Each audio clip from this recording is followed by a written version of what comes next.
नमस्कार दोस्तों, एक बार आप सबका फिर से बहुत बहुत स्वागत है आप सभी के अपने YouTube चैनल डियर गुरुजी पर। जितने लोग यहाँ पर जुड़ रहे हैं, आप लोग को पता ना भाई, फ्री पीडीएफ आपको हमारे टेलीग्राम पर मिलता है। इंस्टाग्राम पर फॉलो कर लीजिएगा क्योंकि वहाँ पर मैं डेली जो है नए नए अपडेट्स लेकर के आता रहता हूँ। और साथ ही साथ दोस्तों, यहाँ पर जो हमारा अनअकैडमी का लर्निंग ऐप है, इसको डाउनलोड कर लो, क्योंकि यहाँ पर भी जो है मैं डेली आप सभी के लिए डेली जो है अपडेट्स लेकर के आता हूँ। डेली जो है 2-3 लाइव क्लास लेकर के आता रहता हूँ। तो अगर आपने अभी तक मुझे यहाँ पर फॉलो नहीं किया है तो फॉलो कर लीजिएगा। मृत्युंजय ऐसा नाम से मेरी आईडी मिल जाएगी, प्रोफाइल में लिंक दिया गया है। और आप लोग मेरी क्लासेस को मेरे इस इनवाइट कोड की वजह से, डीए गुरुजी इनवाइट कोड की वजह से जो है बिल्कुल फ्री में देख सकते हैं, फ्री में आप लोग इनको अटेंड कर सकते हैं। ठीक है, अगर आप लोग इनवाइट कोड का यूज करते हो डियर गुरुजी, मेरे साथ साथ और भी जो एजुकेटर्स हैं उनकी भी क्लासेस को देख सकते हो। चलिए स्टार्ट करते हैं आज की इस क्लास को। तो आज का पहला क्वेश्चन आपके सामने ये रहा कि किस प्रकार की बाजार व्यवस्था में बाजार अथवा उद्योग पर एक ही विक्रेता का वर्चस्व होता है। चलिए भाई, फर्स्ट नंबर क्वेश्चन है, सभी लोग इसका जवाब जो देने का प्रयास करेंगे और सभी लोग बताते हुए चलिए। आवाज़ सभी को यहाँ पर आ रही है ना? चलिए, बहुत ही अच्छी बात है। आई होप सबको आवाज़ जो यहाँ पर आ रही होगी। तो किस प्रकार की बाजार व्यवस्था में बाजार अथवा उद्योग पर एक ही विक्रेता, अब भाई एक ही विक्रेता विक्रेता का अगर आपका वर्चस्व रह रहा है, यानी कि उसको क्या बोलेंगे? ऑब्वियस सी बात है, एकाधिकार बोलेंगे। क्या बोलेंगे? एकाधिकार बोलेंगे। तो ऑप्शन नंबर जितने लोग भी जवाब दे रहे हैं वो लोग यहाँ पर जो है बिल्कुल करेक्ट हो जाएंगे। चलिए साथियों, आते हैं, बढ़ते हैं अगले क्वेश्चन की तरफ। तो आपसे पूछा गया है कि प्रच्छन्न बेरोजगारी को और किस नाम से भी जाना जाता है? प्रच्छन्न बेरोजगारी को और किस नाम से भी जाना जाता है? सभी लोग यहाँ पर बताते हुए चलेंगे। इसका जो करेक्ट आंसर आपका क्या हो जाएगा? जवाब देखिए, यहाँ पर देखिए काफ़ी लोग का आना शुरू हो गया है। तो भैया प्रच्छन्न बेरोजगारी की अगर हम बात करते हैं तो इसको हम लोग जानते हैं अल्प रोजगार। ठीक है, प्रच्छन्न बेरोजगारी को अल्प रोजगार, यहाँ पर देखिएगा अल्प रोजगार यहाँ पर दिया गया। थोड़ा सा करेक्ट ले भाई, अल्प बेरोजगारी बोलते हैं। ठीक है, अल्प रोजगार नहीं, अल्प बेरोजगारी भी इसको बोलेंगे, रोजगार ही सोच रहा था मैं। तो करेक्ट कर लिए, करेक्शन कर लीजिएगा। अगला क्वेश्चन पूछा गया, निम्नलिखित में से कौन से भारतीय संसद के संगठक है? भारतीय संसद की अगर हम बात करते हैं तो राष्ट्रपति भी आता है, राज्यसभा भी आता है, लोकसभा भी आता है। ये सारे के सारे जो भारतीय संसद में आपके संगठक है, सम्मिलित हैं। तो यहाँ पर जितने लोग जवाब दे रहे हैं 1 2 3 बोले तो ऑप्शन नंबर डी जितने लोग जवाब दे रहे हैं वो लोग यहाँ पर जो है बिल्कुल करेक्ट हो जाएंगे। चलिए साथियों, आते हैं, बढ़ते हैं अगले प्रश्न की तरफ। तो अगला क्वेश्चन पूछा गया है कि निम्नलिखित में से कौन भारत राज्य का कार्यपालक अध्यक्ष है? क्वेश्चन नंबर 4 है, इसका जवाब देते हुए चलिएगा। निम्नलिखित में से कौन जो है भारत राज्य का कार्यपालक अध्यक्ष है? क्वेश्चन नंबर 4 का जवाब देखिए यहाँ पर आना शुरू हो गया है। तो इस प्रश्न का जो सही उत्तर आपका क्या हो जाएगा? चलिए भाई, 4 नंबर क्वेश्चन है, जवाब देखिए बिल्कुल सही आ रहा है। तो ऑप्शन नंबर जितने लोग जवाब दे रहे हैं भाई साहब, राष्ट्रपति। ठीक है, राष्ट्रपति की बात करते हैं तो ये भारत राज्य का कार्यपालक अध्यक्ष होता है। तो ऑप्शन नंबर बी जितने लोग जवाब दे रहे हैं वो लोग यहाँ पर बिल्कुल करेक्ट हो जाएंगे। अगला क्वेश्चन देखिए आपसे यहाँ पर क्या पूछा गया है, कोणार्क का सूर्य मंदिर किसने बनवाया था? 5 नंबर क्वेश्चन है, इसका जवाब देते हुए चलेंगे भाई, कोणार्क का सूर्य मंदिर जो है किसने बनवाया था? चलिए भाई, क्वेश्चन नंबर 5 है, जवाब देखिए यहाँ पर काफ़ी लोग के आने शुरू हो गए हैं और आई होप सबको पता होगा भाई, कोणार्क का जो सूर्य मंदिर था वो किसने बनवाया था? ये कहाँ पे स्थित है? उड़ीसा में स्थित है। किसने बनवाया था? तो दोस्तों यहाँ पर हो जाएगा नरेंद्र सिंह या नरसिंह देव प्रथम दिया गया। ठीक है, नरसिंह देव प्रथम दिया गया है, तो इसको याद रखिएगा। ऑप्शन नंबर जो नरसिंह बोलो या नरसिंह बोलो, नरसिंह बोलते हैं यहाँ पर। तो ऑप्शन नंबर जितने लोग भी जवाब दे रहे हैं वो लोग यहाँ पर जो है बिल्कुल करेक्ट हो जाएंगे। ठीक है, चलिए भाई, कब बनवाया था ये भी आपको पता होगा, तो इसको आप लोग कॉमेंट करके जवाब दीजिएगा। और 1984 में एक चीज़ याद रखिएगा, 1984 में इसको जो है क्या, यूनेस्को ने इसको विश्व धरोहर स्थल के रूप में जो है मान्यता दी थी। चलिए अगला क्वेश्चन देखिए, आपसे क्या पूछा गया कि बंगाल के प्रथम गवर्नर जनरल कौन थे? बंगाल के प्रथम गवर्नर जनरल जो है आपके कौन थे? 5 नंबर क्वेश्चन है, जवाब देखिए यहाँ पर आना शुरू हो गया है। तो साथियों याद रखिएगा, बंगाल के जो पहले गवर्नर जनरल थे वो आपके वॉरेन हेस्टिंग। ठीक है, सभी लोग यहाँ पर जवाब देते चलो, और प्लीज़ यार शेयर कर दो, शेयर कर दो, शेयरिंग इज केयरिंग, तो प्लीज़ शेयर करते ही चलिएगा। तो ऑप्शन नंबर सी जितने लोग जवाब दे रहे हैं वो लोग यहाँ पर बिल्कुल करेक्ट हो जाएंगे। अगला क्वेश्चन देखिए आपसे यहाँ पर क्या पूछा गया है, निम्नलिखित में से किस देश में से अमेजन नदी बहती है? निम्नलिखित में से किस देश में से अमेजन नदी जो है आपकी बहती है? 7 नंबर क्वेश्चन है, इसका जवाब जो देते हुए चलिएगा। दोस्तों याद रखिएगा, यहाँ पर जो करेक्ट आंसर आपका हो जाएगा दोस्तों ब्राज़ील। ब्राज़ील देश की अगर हम बात करते हैं तो यहाँ से जो अमेजन नदी आपकी बहती है। तो ऑप्शन नंबर सी जितने लोग जवाब दे रहे हैं, अमेजन नदी की अगर बात करते हैं तो यहाँ पर ऑप्शन नंबर सी वाला जो है ऑप्शन बिल्कुल करेक्ट हो जाएगा। अगला क्वेश्चन देखिए आपसे यहाँ पर क्या पूछा गया है, ध्यान से देखिएगा और सभी लोग जवाब देने का प्रयास कीजिएगा। क्वेश्चन नंबर अगर हम बात करते हैं किसके बारे में, 8 के बारे में बात करते हैं। तो सह्याद्री पर्वत श्रृंखला का अन्य नाम, क्वेश्चन नंबर 8 है, इसका जवाब जो है देते हुए चलिएगा, सह्याद्री पर्वत श्रृंखला का अन्य नाम क्या है? चलिए भाई, क्वेश्चन नंबर 8 है, जवाब देखिए आना शुरू हो गया है। तो 8 नंबर प्रश्न का जो करेक्ट आंसर आपका हो जाएगा पश्चिमी घाट। ठीक है, पश्चिमी घाट जितने लोग जवाब दे रहे हैं, ऑप्शन नंबर सी जितने लोग जवाब दे रहे हैं, वो लोग यहाँ पर जो है बिल्कुल करेक्ट हो जाएंगे। ठीक है, चलिए साथियों आते हैं अगले क्वेश्चन की तरफ। अगला प्रश्न देखिए आपसे यहाँ पर क्या पूछा गया है, जीवाणु की खोज जो है किसने की थी? जीवाणु की खोज किसने की थी? क्वेश्चन नंबर 9 है, सभी लोग यहाँ पर जवाब जो देते हुए चलेंगे। 9 नंबर प्रश्न है, जवाब देखिए आना शुरू हो गया है। तो जीवाणु की खोज दोस्तों अगर हम बात करते हैं तो एंटोनी वॉन ल्यूवेनहॉक ने, किसने किया था भाई? एंटोनी वॉन ल्यूवेनहॉक ने किया था। तो ऑप्शन नंबर जितने लोग ए जवाब दे रहे हैं वो लोग यहाँ पर बिल्कुल करेक्ट रहेंगे। जीवाणु एक कोशिकीय होते हैं और इनकी आकृति जो होती है गोल होती है और छड़ जैसी आकार की होती है। ठीक है, तो ऑप्शन नंबर जितने लोग ए जवाब दे रहे हैं वो लोग यहाँ पर बिल्कुल करेक्ट हो जाएंगे। अगला क्वेश्चन पूछा गया कि एक विशेष कार्य करने वाली समान कोशिकाओं के समूह को क्या कहते हैं? क्वेश्चन नंबर आपके यहाँ पर देखिए 10 दिया गया है और सभी लोग जवाब देते हुए चलेंगे। एक विशेष कार्य करने वाली समान कोशिकाओं के समूह को क्या कहते हैं? बहुत ही इंपॉर्टेंट क्वेश्चन है और सभी लोग यहाँ पर जवाब जो देने का प्रयास करेंगे।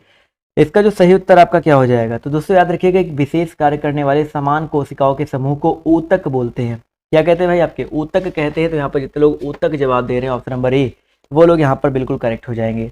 चलिए साथियों आते हैं अगले प्रश्न की तरफ। तो अगला प्रश्न देखिए आपसे यहाँ पर क्या पूछा गया है कि पौधों के ऊतक कितने प्रकार के होते हैं? जो पौधों के ऊतक होते हैं वो आपके कितने प्रकार के होते हैं? क्वेश्चन नंबर 11 है, सभी लोग इसका जवाब जो देते हुए चलिएगा। पौधों के जो ऊतक होते हैं वो आपके कितने प्रकार के होते हैं? दोस्तों याद रखिएगा 2 प्रकार के। ठीक है, पौधों के ऊतक आपके 2 प्रकार के होते हैं, तो इनको याद रखिएगा।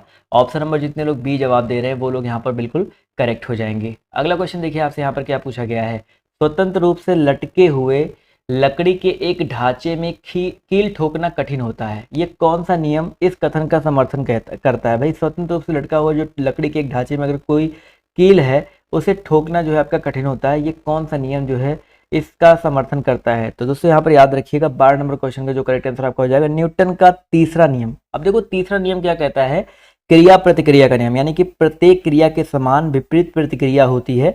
अब भाई अब जब कोई लटका हुआ पिंड है या लकड़ी का कोई पिंड है उस पर कील ठोकेंगे तो हथौड़े से जो हुई क्रिया है वो लकड़ी के पिंड से प्रतिक्रिया नहीं। देखो भाई अगर मान लीजिए ये ऐसे कोई लकड़ी ऐसे लटक रहा है, आप इस पे कील लटका है तो इस पे कील ठोक पाओगे नहीं, क्योंकि पीछे कोई बल देने के लिए कोई है नहीं। मान लो कोई दीवार पे अगर लकड़ी लगी होती तो आप इस पे कील ठोकते तो पीछे दीवार से आपको एक बल मिल जाता प्रतिक्रिया के लिए, लेकिन यहाँ पर प्रतिक्रिया का नहीं मिल पा रहा है, इसलिए यहाँ पर आप लोग ठोकोगे तो कोई फर्क नहीं पड़ने वाला। ठीक है, तो ये चीज़ याद रखिएगा, न्यूटन का जो तीसरा नियम दिया गया यहाँ पर बिल्कुल करेक्ट हो जाएगा। अगला क्वेश्चन देखिए आपसे यहाँ पर क्या पूछा गया है, थोड़ा सा बड़ा क्वेश्चन छोटा कर लेते हैं, कोई दिक्कत वाली बात नहीं। निम्नलिखित में से कौन सा विद्युत चुंबकीय तरंगों का गुण नहीं है? किसका गुण नहीं है भाई? विद्युत चुंबकीय तरंगों का गुण कौन सा नहीं है? तो यहाँ पर देखिएगा पहला ऑप्शन, विद्युत चुंबकीय तरंग के व्यतिकरण तथा विवर्तन दिखाती है। भाई यहाँ पर साफ साफ लिखा कि नहीं दिखाती है, तो ये जो आपका ऑप्शन नंबर ए दिया गया है ये आपका जो है विद्युत चुंबकीय तरंगों का गुण नहीं है। अगला क्वेश्चन देखिए आपसे क्या पूछा है, कंप्यूटर शब्दावली में बग, कई बार आपको बता चुका हूँ भाई, बग BUG ये होता है, इसका अभिप्राय जो है क्या है? चलिए फटाफट यहाँ पर जवाब जो देने का प्रयास करिएगा। बग का अभिप्राय जो है आपका क्या हो जाएगा? जवाब देखिए यहाँ पर धीरे धीरे आना शुरू हो गया है। तो भैया बग की अगर हम बात करते हैं तो ये आप प्रकार का एक प्रोग्राम में जब कोई एरर होता है, कोई गलती होती है तो उसको हम लोग बग बोलते हैं। तो ऑप्शन नंबर सी जितने लोग जवाब दे रहे हैं वो लोग यहाँ पर बिल्कुल करेक्ट हो जाएंगे। अगला क्वेश्चन पूछा गया कि एक रेडियोधर्मी वस्तु की अर्ध आयु 6 मास है, वस्तु की 3/4 हिस्सा में ... 6 होगा। भाई अगर किसी वस्तु की अर्ध आयु कितनी है भाई? 6 मास है, 6 महीने हैं, तो वस्तु की 3/4 हिस्से में कितना 6 हुआ होगा? तो भैया इसका जो करेक्ट आंसर आपका हो जाएगा दोस्तों 12 माह। ठीक है, अर्ध आयु 6 मास है तो 3/4 हिस्से में 12 महीने, इसको याद रखिएगा। तो ऑप्शन नंबर सी जितने लोग जवाब दे रहे हैं वो लोग यहाँ पर जो है बिल्कुल करेक्ट हो जाएंगे। इसी तरह अगला क्वेश्चन देखिए आपसे क्या पूछा गया कि मनुष्य के खून का pH कई बार, मतलब 1-2 बार नहीं, कम से कम 10 से 12 बार आपको ये क्वेश्चन करवाया जा चुका होगा कहीं ना कहीं, चाहे अनअकैडमी पर, चाहे यूट्यूब पर, जहाँ भी मैं पढ़ाता हूँ आपको कराया गया होगा कि मनुष्य के खून का pH मान कितना होता है। तो दोस्तों याद रखिएगा कम क्षारीय, मनुष्य के खून का जो pH होता है वो कम क्षारीय होता है, तो याद रखिएगा ऑप्शन नंबर सी जितने लोग जवाब दे रहे हैं वो लोग यहाँ पर बिल्कुल करेक्ट हो जाएंगे। अगला क्वेश्चन देखिए आपसे क्या पूछा गया है, भारतीय वानिकी संस्थान भारत के किस शहर में स्थित है? भारतीय वानिकी संस्थान भारत के किस शहर में स्थित है? इसको जो है याद रखिएगा और सभी लोग जवाब देते हुए चलिएगा। तो दोस्तों याद रखिएगा भारतीय वानिकी संस्थान, जवाब देते हुए चलो भाई, जवाब देखिए आना शुरू हो गया है। तो दोस्तों याद रखिएगा देहरादून में 1906 में जो है इसकी स्थापना हुई थी और ये आपका देहरादून में अवस्थित है। ठीक है, चलिए भाई अगला क्वेश्चन देखिए आपसे यहाँ पर क्या बोला गया है, ध्यान से देखिएगा। क्वेश्चन अगर हम बात करते हैं दीनदयाल रसोई योजना, देखिए 2017 में स्टार्ट हुआ था, तो जो कि आपके लिए इंपॉर्टेंट नहीं है, बट याद रखो भाई ये मध्य प्रदेश में स्टार्ट हुआ था, बस इतना याद रख लो, आपके लिए उतना इंपॉर्टेंट नहीं है। करंट अफेयर में अलग से करवा रहा हूँ, तो उसके लिए आप लोग बिल्कुल परेशान मत होइएगा। और कल या परसों से, मतलब होली के बाद से मान के चलिएगा कि सुबह भी आपका एक वीडियो जो है करंट अफेयर का आएगा, तो उसके लिए बिल्कुल परेशान मत होइए। अगला क्वेश्चन पूछा गया है भाई, जकारियास जानसेन ने किसका आविष्कार किया था? 19 नंबर क्वेश्चन है, इसका जवाब देते चलिएगा भाई, जकारियास जानसेन ने जो है किसका आविष्कार किया था? 19 नंबर क्वेश्चन है, सभी लोग जवाब जो देते हुए चलिएगा। तो भाई जकारियास जानसेन ने अगर हम बात करते हैं तो सूक्ष्मदर्शी का किसका आविष्कार किया था भाई? सूक्ष्मदर्शी का आविष्कार किया था, तो इसको याद रखिएगा। जितने भी साथी, जितने दोस्त यहाँ पर ऑप्शन नंबर सी जवाब दे रहे हैं, वो लोग यहाँ पर जो है बिल्कुल करेक्ट हो जाएंगे। क्लियर है? वेरी वेरी इंपॉर्टेंट क्वेश्चन है, तो इसको नोट डाउन कर लीजिएगा, आपके पेपर के लिए जो है काफ़ी ज़्यादा इंपॉर्टेंट क्वेश्चन हो सकता है। अगला क्वेश्चन देखिए क्या पूछा गया, निम्नलिखित में से कौन से खेल में गेंद का इस्तेमाल नहीं किया जाता है? कौन से खेल में गेंद का इस्तेमाल, फुटबॉल खुद ही एक बॉल होता है भाई, क्रिकेट में गेंद होता ही होता है, टेनिस बॉल होती है, लेकिन बैडमिंटन में गेंद नहीं होता भाई। बैडमिंटन में क्या होता है साथियों? रॉकेट होता है। क्या होता है भाई? आपका रॉकेट होता है, तो इसको याद रखिएगा। जितने भी लोग यहाँ पर ऑप्शन नंबर सी जवाब दे रहे हैं, वो लोग यहाँ पर बिल्कुल करेक्ट हो जाएंगे। ठीक है, चलिए भाई क्या बात है यार, कम लोग ठीक है, लेकिन जितने लोग हो लाइक कर दो। अगला क्वेश्चन पूछा गया आपसे यहाँ पर, निम्नलिखित में से उत्सव का मिलान करते हुए चलना है। चलो इसका मिलान आप लोग पहले करो, फिर मैं तो करते हुए चलूंगा ही। सब लोग यहाँ पे जो लोग जुड़े हुए हैं, मिलान जो है करते हुए चलिएगा। चलिए जवाब धीरे धीरे देखिए यहाँ पर आना शुरू हो गया, काफ़ी लोग के जवाब जो है बिल्कुल सही आ रहे हैं, जो कि बहुत ही अच्छी बात है। चलिए देखिए यहाँ पर गणगौर की अगर हम बात करते हैं, देखिए गणगौर की अगर हम बात करते हैं, तो यहाँ पर देखिए आपका जो है मिल जाएगा, राजस्थान में मनाया जाता है। गणेश चतुर्थी सबको पता है महाराष्ट्र में बहुत धूमधाम से बनता है। दुर्गा पूजा जो आपका पश्चिम बंगाल में, यानी कि BCA, 1 का B, 2 का C, 3 का A। ऑप्शन नंबर जितने लोग ए जवाब दे रहे हैं, वो लोग यहाँ पर जो है बिल्कुल करेक्ट हो जाएंगे। ऑप्शन नंबर ए वाले जितने भी साथी हैं, जितने भी दोस्त यहाँ पर जो है बिल्कुल करेक्ट हो जाएंगे। अगला क्वेश्चन देखिए आपसे यहाँ पर क्या पूछा गया है कि मिस यूनिवर्स 2016, इसको भी स्किप कर दो, लेकिन 2016 लेटेस्ट जो मिस यूनिवर्स का खिताब किसने जीता है, आप लोग को कमेंट करके बताना है मेन कमेंट बॉक्स में। ठीक है, अगला क्वेश्चन पूछा गया, नंबर्स डू लाई। देखिए भाई नंबर्स डू लाई, ये पुस्तक के लेखक कौन है भाई? जो नंबर्स होते हैं झूठ बोलते हैं, तो सभी लोग बताते हुए चलिएगा, इसके लेखक जो है कौन है भाई? भारत के एक पूर्व क्रिकेटर हैं, बताइए सभी लोग। भारत के एक पूर्व क्रिकेटर हैं, और इस समय शायद देखा जाए तो वो काफ़ी ज़्यादा एक्टिव रहते हैं, मतलब कमेंट्री भी करते हैं। तो आई होप कमेंट्री के नाम से आपको याद आ गया होगा, आकाश चोपड़ा। ठीक है, भारत के पूर्व क्रिकेटर आकाश चोपड़ा, ये जो है नंबर्स डू लाइक पुस्तक के लेखक हैं। ठीक है, अगला क्वेश्चन पूछा गया आपसे यहाँ पर जनवरी 2017, इसको भी स्किप करो। मैंने बोला ना कि प्रीवियस ईयर क्वेश्चन मैं आपको करवा रहा हूँ, तो आपको कुछ क्वेश्चन पुराने मिलेंगे, बट करंट अफेयर में आपकी क्लास अलग से चलवा रहा हूँ, तो उसके लिए परेशान बिल्कुल मत होइएगा। एक पूरी सीरीज तो चल ही चुकी है 1000 क्वेश्चन वाली, तो आप लोग उसको नहीं देखें तो नीचे एक बार डिस्क्रिप्शन बॉक्स चेक कर लीजिएगा, तो आपको वहाँ पर जो वो क्वेश्चन है वो भी देखने को मिल जाएंगे, बट उसके लिए बिल्कुल परेशान मत होइए। किस देश के साथ भारत की सबसे लंबी अंतर्राष्ट्रीय सीमा है? देखो भाई यहाँ पर आपसे ये नहीं कहा गया समुद्री हो जलीय हो, किस देश के साथ भारत की सबसे लंबी अंतर्राष्ट्रीय सीमा, आपको ये बताते हुए चलना है। तो भाई 25 नंबर क्वेश्चन का जो करेक्ट आंसर आपको हो जाएगा बांग्लादेश। सबको पता है यार, देखो बांग्लादेश के साथ देखिए कितनी लंबी सीमा है, मैंने आपको ये भी बता रखा हूँ, 4096 किलोमीटर। ठीक है, 4096 किलोमीटर इतनी सीमा है इसकी। तो ऑप्शन नंबर जितने लोग सी जवाब दे रहे हैं, वो लोग यहाँ पर बिल्कुल करेक्ट हो जाएंगे। ठीक है, अगला क्वेश्चन देखिए आपसे यहाँ पर क्या पूछा गया है, जब किसी वस्तु का केवल क्रेता के साथ एक विक्रेता होता है, तब वह डॉट डॉट डॉट की स्थिति कहलाती है। पूछा गया है, जब किसी वस्तु के साथ एक क्रेता तथा एक विक्रेता होता है, केवल एक क्रेता तथा एक विक्रेता होता है, तब वह जो है क्या होता है? तो दोस्तों याद रखिए, तब वो आपका होता है द्विपक्षीय एकाधिकार। दो पक्ष होते हैं और एकाधिकार। तो यहाँ पर जितने लोग ऑप्शन नंबर बी जवाब दे रहे हैं, वो लोग यहाँ पर बिल्कुल करेक्ट हो जाएंगे। क्लियर है? इकोनॉमी के भी कुछ क्वेश्चंस मैं आपको इसलिए करवा दे रहा हूँ क्योंकि इकोनॉमी क्वेश्चन आते हैं, और अगर आप लोग उसको नहीं किए रहोगे फिर कहोगे सर जी नहीं पढ़ाया, वो नहीं पढ़ाया। सब कुछ करवाते हुए चलना हूँ। निम्नलिखित में से कौन क्षेत्रीय ग्रामीण बैंकों को प्रायोजित करता है? निम्नलिखित में से कौन क्षेत्रीय ग्रामीण बैंकों को प्रायोजित करता है? 27 नंबर क्वेश्चन का सभी लोग जवाब जो देते हुए चलेगा, इसका जो करेक्ट आंसर आपका क्या हो सकता है? जवाब देखिए धीरे धीरे आना शुरू हो गया है। तो क्वेश्चन नंबर आपके यहाँ पर जो 127 नंबर क्वेश्चन है, इसका जो करेक्ट आंसर आपका हो जाएगा राष्ट्रीय वाणिज्यिक बैंक, ठीक है, इसको याद रखिए। राष्ट्रीय वाणिज्यिक बैंक जो होता है वो आपका क्षेत्रीय ग्रामीण बैंकों को प्रायोजित करता है, ठीक है। वाणिज्यिक बैंक को व्यावसायिक बैंक भी बोलते हैं, और ये उन बैंकों, भाई वाणिज्यिक बैंक या व्यावसायिक बैंक उन बैंकों को कहते हैं जो धन जमा करने, व्यवसाय के लिए ऋण देने जैसी सेवाएं प्रदान करती हैं, ठीक है। चलिए अगला क्वेश्चन देखिए आपसे यहाँ पर क्या पूछा गया है। निम्नलिखित में से किसके पास भारतीय सुरक्षा बलों पर सर्वोच्च कमान प्राप्त है। चलिए भाई, भारतीय सुरक्षा बलों पर सर्वोच्च कमान किसके पास होता है, देखते कितने लोग यहाँ पर सही जवाब देते हैं। तो जो भारतीय सशस्त्र सेनाएं होती हैं भारत की, और जो इसके प्रत्येक भाग की जो सुरक्षा होती है उसको सुनिश्चित करने का उत्तरदायी जो है कौन होता है, भाई याद रखिएगा, सबका जो है राष्ट्रपति के पास होता है। तो यहाँ पर जितने लोग ऑप्शन नंबर डी जवाब दे रहे हैं, ठीक है। भारतीय सशस्त्र सेना में कितने भाग होते हैं, 3 भाग होते हैं, थल सेना, जल सेना और वायु सेना, और इन सब की अगर हम बात करते हैं सर्वोच्च कमान जो है राष्ट्रपति के पास होता है, ठीक है। अगला क्वेश्चन देखिए आपसे यहाँ पर क्या पूछा गया है। अगर एक क्वेश्चन यहाँ से और बन सकता है कि राष्ट्र की रक्षा का दायित्व किसके पास होता है, तो रक्षा मंत्रालय के पास होता है। इसी मंत्रिमंडल में जो रक्षा मंत्रालय होता है उनके पास होता है। दल बदल कानून कई बार आपको बताया जा चुका भाई, दल बदल कानून भारतीय संविधान की किस अनुसूची में दिया गया है। 29 नंबर क्वेश्चन है, और थोड़ा सा प्रयास करिए और सभी लोग जवाब जो देते हुए चलेंगे। दल बदल कानून जो है भारतीय संविधान की किस अनुसूची में दिया गया है। जवाब देखिए यहाँ पर आना शुरू हो गया धीरे धीरे। तो इस प्रश्न का जो सही उत्तर आपका क्या हो सकता है, जवाब देखिए बिल्कुल सही आ रहा है सर। 29 नंबर क्वेश्चन की बात करते हैं तो यहाँ पर 10वीं अनुसूची, बिल्कुल सही बात सर। यहाँ पर अगर हम बात करते हैं 10वीं अनुसूची के बारे में, तो ऑप्शन नंबर जो इसका बी दिया गया है यहाँ पर, ये बिल्कुल करेक्ट हो जाएगा। अगला क्वेश्चन देखिए, कह रहा है कि बनारस हिंदू विश्वविद्यालय की स्थापना किसने की थी।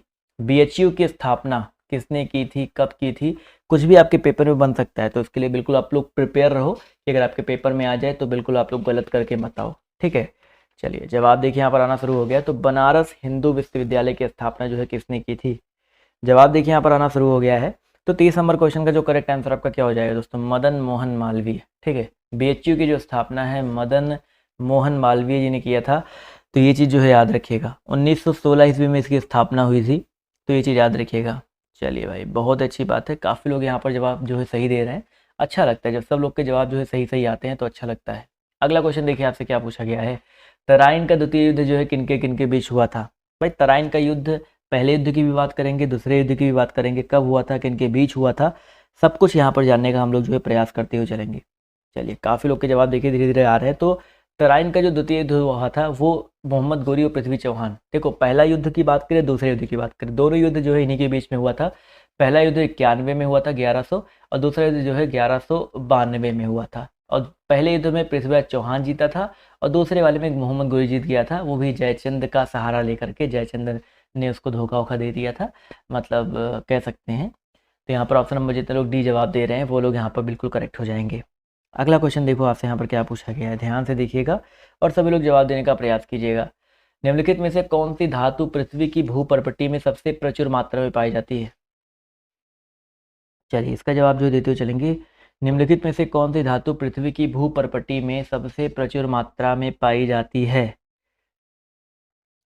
जवाब देखिए यहाँ पर आना शुरू हो गया है। तो इसका जो करेक्ट आंसर आपका क्या हो जाएगा। चलिए भाई काफ़ी सारे लोगों के जवाब देखिए यहाँ पर बिल्कुल सही आ रहे हैं। तो इसका जो करेक्ट आंसर आपका क्या हो जाएगा। चलिए बिल्कुल सही जवाब आ रहा है सर। अगर हम बात करते हैं पृथ्वी की भूपर्पटी में सबसे प्रचुर मात्रा में, तो यहाँ पर एल्यूमिनियम, कई सारे वीडियोस में अलग अलग क्वेश्चन, अलग तरह के क्वेश्चंस आपको ये मिल चुके हैं। तो एल्यूमिनियम एक रासायनिक तत्व है जो धातु रूप में पाया जाता है, भूपर्पटी में सबसे अधिक मात्रा में पाया जाने वाला धातु है, ठीक है। चलिए अगला क्वेश्चन देखिए आपसे क्या पूछा गया। एल्यूमिनियम तथा आयरन ऑक्साइड की अत्यधिक मात्रा वाली मृदा को क्या कहते हैं। एल्यूमिनियम तथा आयरन ऑक्साइड की अत्यधिक मात्रा वाली मृदा को हम लोग क्या कहते हैं। देखते हैं कितने लोग यहाँ पर सही जवाब देते हैं। तो उनको पेडल्फर मृदा कहते हैं। क्या कहते हैं भाई, पेडल्फर मृदा कहते हैं। तो इसको याद रखिएगा।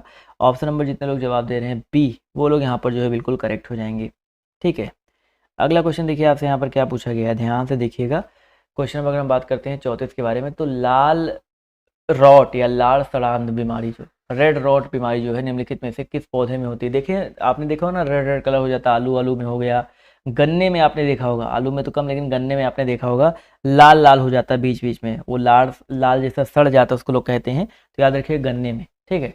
गन्ने में ये जो आपकी रेड रॉट बीमारी जो होती है आपकी गन्ने में होती है, इसको याद रखिएगा। ऑप्शन नंबर जितने लोग बी जवाब दिए हैं वो लोग यहाँ पर बिल्कुल करेक्ट हो जाएंगे। अगला क्वेश्चन देखिए आपसे यहाँ पर क्या पूछा गया है और सभी लोग जवाब देने का प्रयास करेंगे कि निम्नलिखित में से कौन सा एक संयोजी ऊतक नहीं है। निम्नलिखित में से कौन सा एक जो है संयोजी ऊतक नहीं है, इसका जवाब जो है सभी लोग देते हुए चलिएगा। चलिए भाई, जवाब देखिए यहाँ पर धीरे धीरे आना शुरू हो गया है। तो इस प्रश्न का जो सही उत्तर आपका क्या हो सकता है? जवाब बिल्कुल सही आ रहा है। संयोजी ऊतक कौन सा नहीं है? तो इस प्रश्न का जो सही उत्तर है आपका क्या हो जाएगा? ऑप्शन नंबर सी हो जाएगा त्वचा। त्वचा की अगर हम बात करते हैं साथियों, तो ये आपका एक संयोजी ऊतक नहीं है। चलिए, बिल्कुल सही बात है। चलिए 1 मिनट बताइए, आवाज़ आ रही है कि नहीं मेरी आ रही है? चलिए, अगला क्वेश्चन देखिए आपसे यहाँ पर क्या पूछा गया है। निम्नलिखित में से कौन से सूक्ष्मजीवी पोलियो तथा चेचक जैसी गंभीर गंभीर बीमारियों के कारण है? क्वेश्चन आपके यहाँ पर देखिए 36 दिया गया है और आप सभी लोग इसका जवाब जो देते हुए चलिएगा। क्या पूछा गया है? निम्नलिखित में से कौन से सूक्ष्मजीवी पोलियो तथा चेचक जैसी गंभीर बीमारियों के रीजन है, गंभीर बीमारियों के कारण है? इसका जो करेक्ट आंसर आपका क्या हो जाएगा? सभी लोग यहाँ पर जवाब जो देते हुए चलिएगा। चलिए, क्वेश्चन नंबर आपके यहाँ पर देखिए 36 है और इसका जवाब जो है आना शुरू हो गया है। 1 मिनट जाइए, आवाज़ आ रही है ना? चलिए, क्वेश्चन आपके यहाँ पर देखिए 36 है, बिल्कुल सही बात है सर, विषाणु, माफ़ कीजिएगा। तो यहाँ पर पूछा गया निम्नलिखित में से कौन से सूक्ष्मजीवी पोलियो तथा चेचक जैसी गंभीर बीमारियों के रीजन है? तो यहाँ पर जो विषाणु, जितने लोग जवाब दे रहे हैं ऑप्शन नंबर डी, वो लोग यहाँ पर जो है बिल्कुल करेक्ट हो जाएंगे। क्लियर है? अगला क्वेश्चन देखिए आपसे यहाँ पर क्या पूछा गया है कि सामान्यतः उत्तल दर्पण का प्रयोग डॉट डॉट डॉट में होता है। उत्तल दर्पण की अगर हम बात करते हैं तो इनका प्रयोग कहाँ पे होता है? देखिए भाई, उत्तल दर्पण क्या होता है? वह दर्पण जिसका परावर्तक सतह बाहर की ओर उभरा हुआ रहता है, उत्तल दर्पण कहते हैं। चीज़ें छोटी थोड़ी दिखाई पड़ती हैं, तो यहाँ पर इसका प्रयोग ज़्यादातर हम लोग कहते हैं पश्चदर्शी दर्पण। ठीक है, पश्चदर्शी जो दर्पण होते हैं उनमें किया जाता है।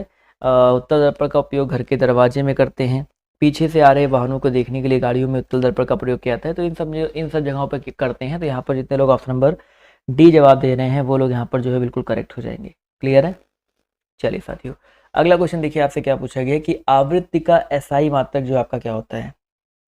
आवृत्ति का एसआई मात्रक जो आपका क्या होता है? सभी लोग यहाँ पर बताते हुए चलिएगा।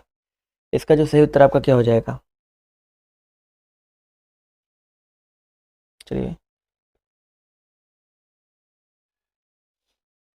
जवाब देखिए यहाँ पर आना शुरू हो गया भाई। आवृत्ति की अगर हम बात करते हैं दोस्तों, तो यहाँ पर हर्ट्ज, कई बार आपको बताया जा चुका है। वीडियो को लाइक वाइक कर दो या थोड़ा सा शेयर कर दो। थोड़ी देर की वीडियो का और बची हुई 10-12 क्वेश्चन और बचे हुए हैं, तो शेयर कर दो जिससे और भी लोग जुड़ सकें। तो आवृत्ति का जो एसआई मात्रक आपका हर्ट्ज होता है। अगला क्वेश्चन पूछा गया आपसे यहाँ पर, निम्नलिखित में से कौन सा एक संशोधक बटन यानी मॉडिफायर है? क्वेश्चन में आपके यहाँ पर देखिए 39 दिया गया। निम्नलिखित में से कौन सा एक संशोधक बटन यानी कि मॉडिफायर KEY वाला की दिया गया है? इसका जवाब जो सभी लोग देते हुए चलिएगा, KEY वाला। तो जवाब देखिए 39 का यहाँ पर आना शुरू हो गया। तो यहाँ पर याद रखिएगा कंट्रोल शिफ्ट ऑल्ट, ये सारे के सारे आपके जो है मॉडिफायर्स होते हैं।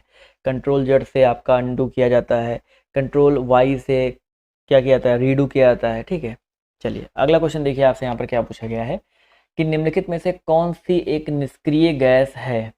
40 नंबर क्वेश्चन है। आप सभी को यहाँ पर निष्क्रिय गैस के बारे में बताना है।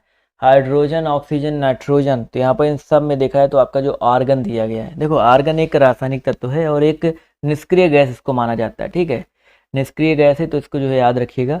इसके अलावा नाइट्रोजन और ऑक्सीजन के बाद पृथ्वी के वायुमंडल की जो तीसरी सबसे अधिक मात्रा की गैस है वो आपकी आर्गन ही आती है। ये जो चीज़ याद रखिएगा, औसतन पृथ्वी की वायु का 0.93 जो है परसेंट जो है आपका आर्गन होता है। अगला क्वेश्चन पूछा गया है ओजोन ऑक्सीजन का एक क्या है भाई? ओजोन की अगर हम बात करते हैं, ओजोन जो है ऑक्सीजन का एक क्या है? अपर रूप है, समभारिक है, समस्थानिक है, सम न्यूट्रॉनिक है? बहुत ही इंपॉर्टेंट प्रश्न है और सभी लोग जवाब जो देते हुए चलेगा। ओजोन यानी कि O3 इसको बोलते हैं और ये ऑक्सीजन के 3 परमाणु से मिलकर के बनने वाली एक कह सकते हैं गैस है जो वायुमंडल में बहुत कम मात्रा यानी कि 0.02% यानी कि बहुत कम मात्रा में पाई जाती है और ये बहुत ही विषैली गैस होती है। तो ये आपका एक कार्बन का एक अपर रूप होता है। तो ये चीज़ याद रखिएगा। जितने भी साथी, जितने भी दोस्त यहाँ पर ऑप्शन नंबर ए जवाब दे रहे हैं बिल्कुल करेक्ट हो जाएंगे। क्लियर है? चलिए सभी लोग यहाँ पर लाइक वाइक कर दो एक एक। रेड डाटा बुक बहुत इंपॉर्टेंट क्वेश्चन है। इसमें निम्नलिखित में से कौन सा डाटा पाया जाता है? रेड डाटा बुक में कौन सा डाटा जो है आपका पाया जाता है? चलिए भाई साहब, क्वेश्चन आपके यहाँ पर देखिए 42 दिया गया है और सभी लोग यहाँ पर जवाब जो है देते हुए चलिएगा। 42 नंबर क्वेश्चन का जो करेक्ट आंसर आपका क्या हो जाएगा? जवाब देखिए यहाँ पर बिल्कुल सही आ रहा है सर। रेड डाटा बुक की अगर हम बात करते हैं तो इसमें कौन सा डाटा जो है आपका पाया जाता है? बिल्कुल सही जवाब आ रहा है सर। यहाँ पर जितने लोग सी जवाब दे रहे हैं सभी विलुप्त प्राय प्रजाति, ठीक है, सभी विलुप्त प्राय प्रजाति, जो विलुप्त होने वाले प्रजाति होते हैं वो आपके पाए जाते हैं। तो ऑप्शन नंबर सी जितने लोग जवाब दे रहे हैं वो लोग यहाँ पर बिल्कुल करेक्ट हो जाएंगे। अगला क्वेश्चन देखिए आपसे यहाँ पर क्या पूछा गया है। केंद्रीय मंत्रिमंडल ने इलेक्ट्रॉनिक, ये भी आपका पुराना क्वेश्चन, इसके लिए इंपॉर्टेंट नहीं है। जमे हुए भोजन की खोज किसने की थी? जमे हुए भोजन की खोज जो है किसने की थी? 44 नंबर क्वेश्चन है, सभी लोग जवाब जो है देते हुए चलिएगा। चलिए भाई 44 नंबर क्वेश्चन है, जवाब देखिए यहाँ पर आना शुरू हो गया। तो क्लॉरेंस बर्ड्स आय, नाम याद रखिए भाई, क्लॉरेंस बर्ड्स आय, इन्होंने जो है जमे हुए भोजन की खोज की थी। ठीक है, यहाँ पर जितने लोग जवाब दे रहे हैं भाई साहब ऑप्शन नंबर बी वाला, वो लोग जो है यहाँ पर बिल्कुल करेक्ट हो जाएंगे। क्लियर है, बहुत ही इंपॉर्टेंट क्वेश्चन है। तो इसका जो करेक्ट आंसर जितने लोग जवाब दे रहे हैं ऑप्शन नंबर बी, वो लोग यहाँ पर जो है बिल्कुल करेक्ट हो जाएंगे। चलिए, अगर आपके दिमाग में कुछ चल रहा हो, कोई डाउट हो, तो आप लोग जो है जवाब जो है वो आप लोग कमेंट करके पूछ सकते हैं। टेलीग्राम पर, इंस्टाग्राम पर आप लोग जुड़ सकते हैं, वहाँ पर भी आप लोग जो है डायरेक्टली हमसे पूछ सकते हैं। क्लियर है, इंटरनेट नहीं चल रहा है, बफरिंग कर रही है, ऐसे भी दिक्कत आ रहेगा इसमें। चलिए अगला क्वेश्चन देखिए आपसे यहाँ पर क्या पूछा गया, ध्यान से देखिएगा। निम्नलिखित का मिलान करते हुए चलना है सभी को। निम्नलिखित का जो है मिलान करते हुए चलना है और सभी लोग यहाँ पर मिलान करते हुए चलेंगे जितने लोग यहाँ पर जो है जुड़ रहे हैं। चलिए, बर्डी, वॉली और हिट विकेट। देखो हिट विकेट की अगर हम बात करते हैं तो ये जो आपका संबंधित है क्रिकेट से, हिट विकेट हो जाते हैं। ठीक है, मतलब आपको बॉलर बॉल करता है और आप जो है अपना जो बल्ला है बॉल को मारने के बजाय किसको मार दो भाई, अपने स्टंप को मार दो, तो हिट विकेट होता है। अगर हम बात करते हैं वॉली के बारे में तो ये टेनिस का है और बर्डी शब्द जो है आपका गोल्फ से संबंधित है। तो यहाँ पर अगर देखा जाए तो ऑप्शन नंबर जितने लोग बी जवाब दे रहे हैं, 1 का सी, 2 का ए, 3 का बी, तो जितने लोग यहाँ पर ऑप्शन नंबर जवाब दे रहे हैं भाई साहब बी वाला, तो वो लोग यहाँ पर बिल्कुल करेक्ट हो जाएंगे। ठीक है, अगला क्वेश्चन देखिए आपसे यहाँ पर क्या पूछा गया है। 45 के बाद 46 की अगर हम बात करते हैं तो इसका जो सही उत्तर आपका क्या हो जाएगा?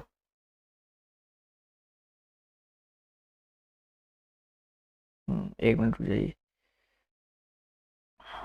चलिए, झूलती मीनारों वाली एक मस्जिद भारत के किस शहर में स्थित है? बहुत ही ज़्यादा इंपॉर्टेंट क्वेश्चन है, इसका जवाब जो देते चलिएगा। झूलती मीनारों वाली एक मस्जिद जो है किस शहर में स्थित है?